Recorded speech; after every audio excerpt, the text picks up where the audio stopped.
is literally days away, and you've got to visit the Star stand because they've got 3 brand new machine launches heading to the NEC.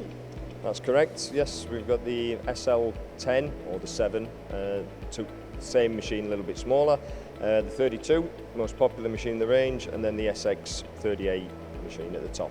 Now, all you're trying to promote during MAC is education on parts. You've got parts cutting, but you want to show off your machine's capabilities, don't you?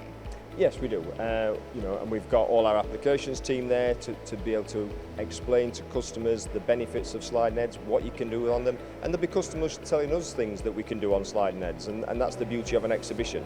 And you've got bar feeds as well? We've got 2 new bar feeders, both 3-metre bar feeder typical for the sliding head, but also a short loader for maybe fixed heads or for machines in non-guide bush mode. And you've got loads of new software technology. It's going to be great, it really is. And also, if you can't make MAC, don't forget, because Steve and the team are going to be going live on the MTD CNC channels on Monday just after 11 and Wednesday just after 1. So from your office or wherever you are in the world, you can be watching exactly what's happening on the stand live.